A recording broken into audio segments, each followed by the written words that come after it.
X-Flight is a B&M wing coaster located at Six Flags Great America in Gurnee, Illinois. And I love it.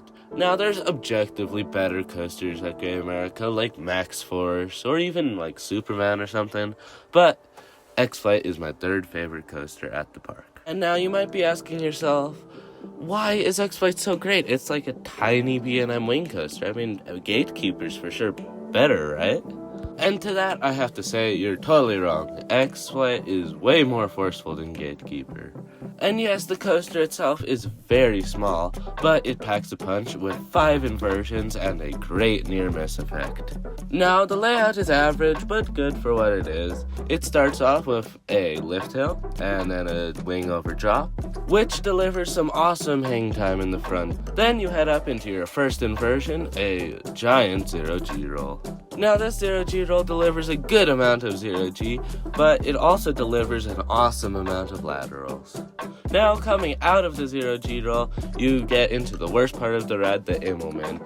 Yeah, it's an Immelman. They're alright, but it doesn't do much. Now, out of the Immelman, you will take a low to the ground curve into your third inversion, another 0G roll. Now, this 0G roll is a little bit worse than the first one, but it does deliver a little bit more hang time than the first one. Then you will do another rising turn into probably the best part of the ride.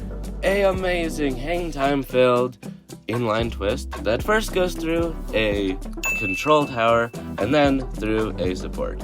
And this is an awesome head chopper. And after exiting the inline twist, you will traverse a tiny helix and rise up into the brakes. And that concludes your 3,000-foot layout. Now that you know what X-Flight is, I can say why I like it so much. So, the first time I rode it was in 2021, and I enjoyed it. And then I visited Great America a couple times throughout the year of 2021, and rode X-Flight more and more, and I liked it way more. The main reason being that I liked the ride experience and the theming was pretty good, even though it didn't get the enhancements that we got in 2024. And I also really liked that one speaker on the exit that always played pop music, because guess what, I love pop music. I specifically remember listening to Cheap Thrills and hand clap through that speaker. But more recently, in 2024, Six Flags got rid of the pop music in the exit and everywhere else and replaced it with X-Flight's soundtrack, which fits so well with the military theme. They also, I think, fixed the radar on top of the control tower, and it spins now, which is absolutely awesome, and I just remember sitting on the brake run, listening to the soundtrack, and watching the radar spinning.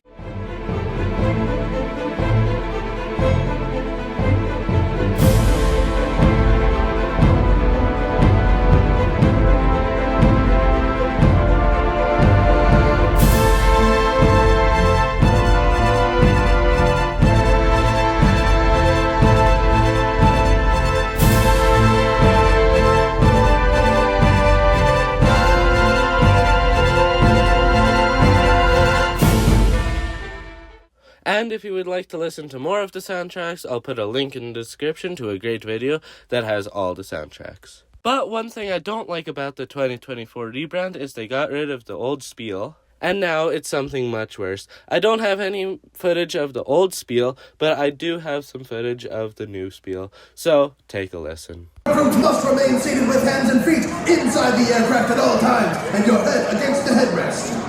Loose items may not be carried on. Secure hats and glasses. Now get ready as we take this mission to the skies. Mission X-Flight to Six Flags Tower. Are we clear for takeoff? Six Flags Tower to Mission X-Flight. You are cleared for takeoff.